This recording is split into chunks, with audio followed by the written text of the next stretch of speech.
Hello my dear aspirants, welcome back to my channel UPSC aspirants.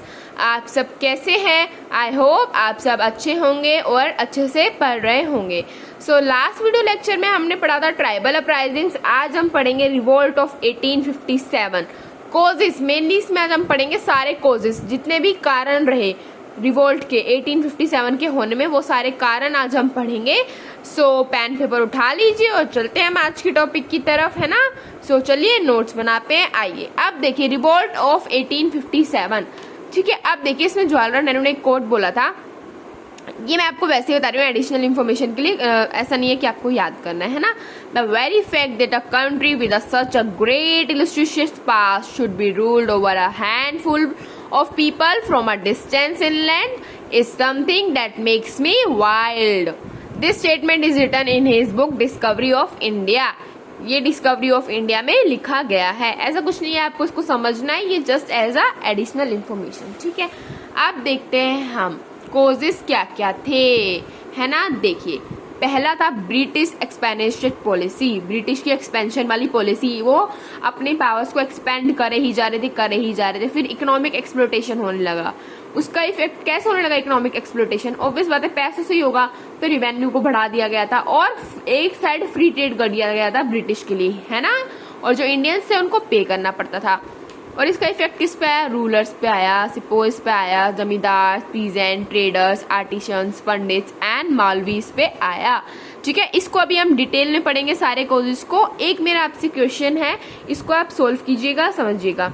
ये हम आगे पढ़ेंगे, बट अभी आप ये वाला क्वेश्चन लिख लीजिए। The grease cartridges only supplied occasion for the revolt, explain.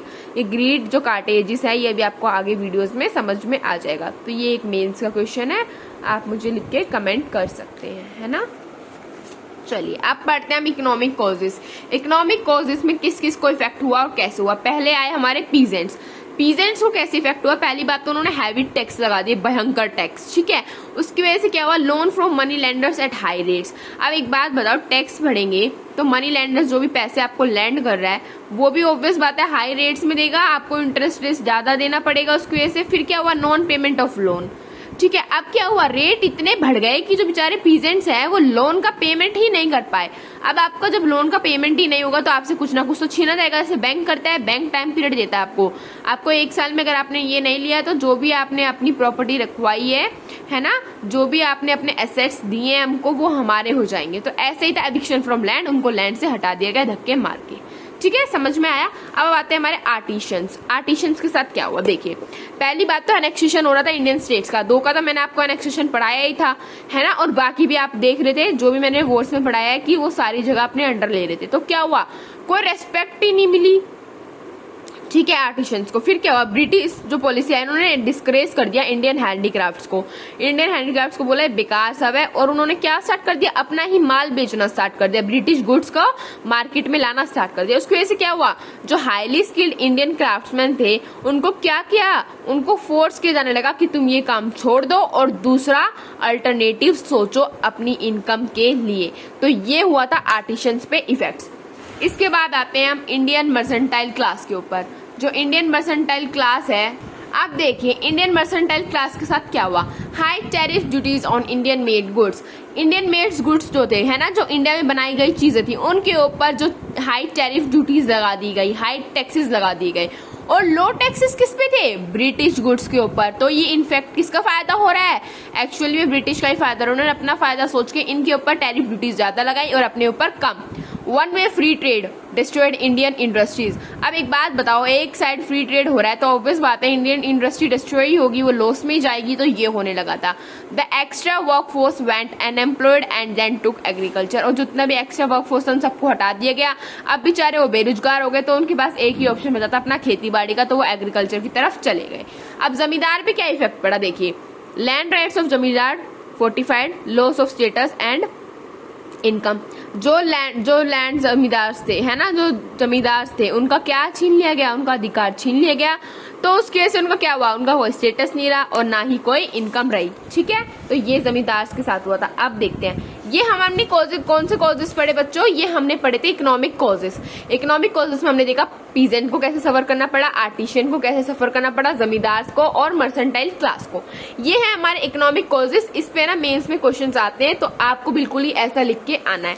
अब हम पढ़ेंगे इसके पॉलिटिकल कॉजेस, है ना। रिवोल्ट में भी अलग अलग कॉजेस हैं, political, administrative, economic, military, socio, ये सब मैं अभी आपको पढ़ाऊंगी। अब देखिए पॉलिसीज लाइक सब्सिडरी लाइंस, मैंने आपको सब्सिडरी लाइंस में अच्छी तरह बताया है ना। एंड डॉक्ट्रिन ऑफ लैप्स, ये भी मैंने आपको अच्छी तरह बताया। मुझे बताना डॉक्ट्रिन ऑफ लैप्स किसने स्टार्ट की थी और उसका मतलब क्या था, है ना। Created suspicion in minds of people, ठीक है। अब क्या हो गया, ये सारी पॉलिसीज आ गई तो लोगों को दिमाग में चलने लग गया कि क्या पता अब यही राज करेंगे, अब हमारा रूल खत्म हो रहा है, मतलब बहुत से थॉट्स आने लग गए थे। The collapse of rulers also adversely affected the sections of Indian society। अब रूलर्स का जिस तरह से कोलैप्स हो रहा था, है ना, जैसे जैसे राज्य ब्रिटिश के अंडर आ रहे थे, तो वो भी इंडियन सोसाइटी को काफी अफेक्ट कर रहा था। Which derived their subsistence from cultural and regional pursuits, ठीक है। अब उनका उस बात में भी डर था कि कहीं यही राजा ना बन जाए, कहीं यही शासन ना करे, तो ये सारे थॉट्स माइंड में चल रहे थे। अब आता है हमारा एडमिनिस्ट्रेटिव कॉजेस। एडमिनिस्ट्रेटिव कॉजेस में क्या क्या था? करप्शन होने लगा था पुलिस में, ठीक है। Petty officials and lower low courts was major cause for discontent in people, ठीक है। अब देखिए ये करप्शन कर रहे थे, ठीक है, भ्रष्टाचार भयंकर चल रहा था, और जितने भी ऑफिशियल्स थे, गवर्नमेंट ऑफिशियल्स थे, पुलिस थी, लो कोर्ट्स के जो मेंबर्स थे, वो डिसकंटेंट फालतू की जो बातें हैं ना वो लोगों के अंदर फैला रहे थे। तो ये मेजर कॉज था एडमिनिस्ट्रेटिव का। और क्या था? The foreign chartered of British administration, ठीक है। उनका फॉरेन चार्टर्ड मतलब नए रूल आ गए थे ब्रिटिश एडमिनिस्ट्रेशन के, ठीक है। फिर रेलवेज की स्टार्टिंग हो गई थी 1853 में, तो लोगों को वो भी बहुत गलत लग रहा था। और टेलीग्राम लाइन्स भी स्टार्ट हो गई थी, तो लोगों को ये सब बहुत गलत लग रहा था। तो पता है क्या हुआ था, जब ये टेलीग्राम लाइन्स वगैरह स्टार्ट हुई थी, तो जो भी इसके पोल्स वोल्स लगाए गए थे लोगों ने ये सब तोड़ दिए थे। और जब ये रेलवेज चली थी तो उसके ट्रैक व्रैक भी लोगों ने सब डिस्ट्रॉय कर दिए थे, है ना। तो ये हुआ था एडमिनिस्ट्रेटिव कोज में। अब हम पढ़ेंगे सोशियो रिलीजियस कोज क्या थे। पहला तो था जो ब्रिटिश है ना वो चाहता, फिर वो धीरे धीरे वही चाहने लगा कि ये ना मतलब अब हमारे धर्म को भी फॉलो करें, है ना। फिर क्या होने लगा कि इन्होंने जो क्रिश्चियन मिशनरीज की एक्टिविटीज है उन सब पे भी रोक लगा दी गई थी कि अब क्रिश्चियंस आएंगे नहीं यहाँ पे, अपना प्रचार प्रसार करेंगे नहीं अपने धर्म को लेके, ये सब। और क्या हुआ था कि उन्होंने क्या कर दिया था, एबोलिशन ऑफ सती। अगर हम आज के पॉइंट ऑफ व्यू से सोचे काफी अच्छा किया था ब्रिटिश ने। अगर ब्रिटिश ये नहीं करते तो मे भी पता नहीं कितने सालों तक चलता या आज भी चलता है एबोलिशन ऑफ सती। सती में इनमें सबको आपको पता होगा क्या होता था, जब किसी के हस्बैंड की डेथ हो जाती थी तो उसकी वाइफ को भी जिंदा उसी के साथ जला दिया जाता था। ये काफी अच्छा किया था ब्रिटिश ने, पर उन लोगों के अकॉर्डिंग, उस टाइम के अकॉर्डिंग ये क्या था, ये एक रॉयल फैमिलीज की वो थी, जो हम बोलते हैं उनका कस्टम था कि ऐसा होगा। ज्यादातर रॉयल फैमिलीज में ये क्या किया जाता था, फॉलो किया जाता था। बाद में मिडिल और लोअर फैमिलीज में भी आने लग गया था। पहला ये किया। और फिर दूसरा उन्होंने काफी अच्छी चीज करी, ये भी उन्होंने विडो मैरिज को सपोर्ट किया कि जो विडोज हैं, जो विधवा हैं, वो भी रीमैरिज कर सकती है, दोबारा से शादी का अधिकार है। उन्होंने वुमेन्स एजुकेशन के लिए बहुत कुछ किया। और इन सब की वजह से, क्योंकि इंडिया के लोगों को लगता था ये हमारा इंटरनल मैटर है, तो तुम इसमें इंटरफेयर क्यों कर रहे हो, मतलब ब्रिटिश का इंटरफेरेंस नहीं होना चाहिए बिल्कुल भी। Why you are interfering in our matter, अब तुम हमारे मैटर में इंटरफेयर मत करो। फिर इन्होंने एक चीज तो बड़ी गलत करी थी, टैक्स लगा दिए गए थे मॉस्क और टेम्पल लैंड्स के ऊपर। जो भी मस्जिद और मंदिरों की जो जमीन थी उन पर टैक्स लगा दिए गए थे।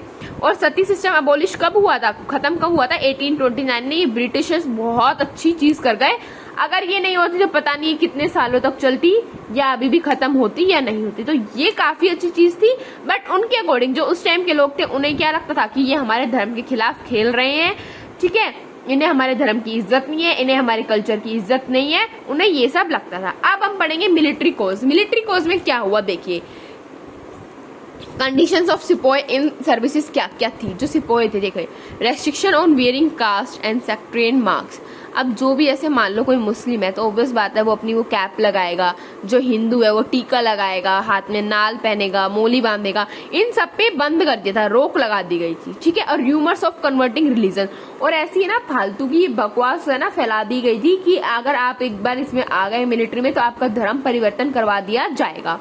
For Hindus that time crossing seas meant loss of caste. Hindu मानते थे कि अगर तुमने, है ना, अगर तुमने सी को पार कर लिया, समुद्र को पार कर लिया, तो क्या हो जाएगा, तुम्हारा लॉस ऑफ कास्ट जाएगा, तुम्हारा कोई महत्व नहीं रहेगा, जैसे ही करेंगे तुम्हें वैसा ही धर्म अपनाना पड़ेगा।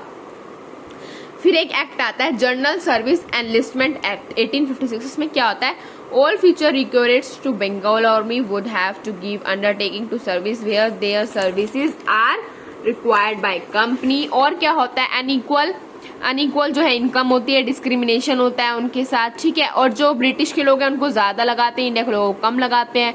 Awadh was home to many sepoys, it annexation angered them, ठीक है। अब अवध क्या हो गया था, बहुत से सिपाही का घर हो गया था, तो वो उनका एनेक्सेशन, उनका गुस्सा इसलिए निकला, फिर उन्होंने एनेक्स कर लिया था। और sepoy were actually a peasant in uniform, और सिपोई एक्चुअली में क्या थे, एक पीजेंट ही थे, बस उनको कपड़े पहना रखे थे, यूनिफॉर्म दे रखी थी। तो ये सब उनके साथ एक्ट में होने लगा।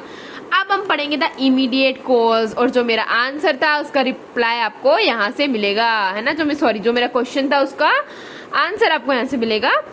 मैंने थोड़ा गलत बोल दिया। अब पढ़ते हैं हम इमीडिएट कॉज के बारे में। देखो स्पार्क क्या हुई थी, पहला तो ये है ना, र्यूमर फैलाई गई, ये अफवाह फैलाई गई, report of mixing of bone dust in आटा, जो हम आटा खाते हैं जिससे रोटी बनती है उसके अंदर बोन डस्ट है ना, हड्डियों का चूरन मिलाया जा रहा है। और दूसरी क्या थी, introduction of Enfield rifle, sepoy felt their religion in danger, इसकी वजह से क्या लगा सिपोई को कि हमारा धर्म संकट में है ना। अब इसमें क्या किया गया था, जो इंट्रोडक्शन ऑफ एनफील्ड राइफल थी उसमें ये बताया गया, देखो उन्होंने ना नई एक बंदूक का आविष्कार किया, एनफील्ड राइफल। उसमें ये बोला गया कि इसके ऊपर क्या है, ग्रीस कार्टिएजेस है, किसकी, इसके ऊपर जो सुअर होते हैं, जो पिग्स होते हैं, उनका जो मांस है उससे वो बनाई गई है, और उसका लेयर लगा दिया गया है बंदूक के ऊपर। The greased cartridges supply the occasion of simmering discontent to come out in the open, है ना। जो ग्रीट कार्टेजेस वही है, तो उसमें वही पूछा गया कि जो ग्रीस कार्टेजेस है खाली वही एक रीजन है क्या रिवोल्ट का, या और भी है। तो मैंने अभी आपको कितने सारे कोर्स पढ़ाए, तो वो सब भी लिखना है आपको ये एक्सप्लेन करके, ठीक है। अब एनफील्ड राइफल में ये लगा दिया गया था कि उसके ऊपर सुअर का मांस है, ये है, अफवाह फैला दी गई थी। और ये अफवाह फैलाई थी कि आटे में क्या है, हड्डियों का चूरा मिला दिया गया है, ठीक है। तो ये सब अफवाहें थी, इसकी वजह से क्या बन गया था, इमीडिएट कोर्स, एकदम इमीडिएट एक्शन लेने वाला कारण बन गया था। आई होप आपको ये सारे कोर्सेज अच्छी तरह समझ में आए होंगे। अगर नहीं समझ में आया तो आप मुझसे कमेंट में पूछ सकते हैं, है ना। आज के लिए इतना ही, और कल हम स्टार्ट क्या करेंगे, स्टार्टिंग ऑफ रिवोल्ट स्टार्ट कैसे हुआ, कल हम इसके बारे में पढ़ेंगे। So guys bye bye, take care, have a nice day.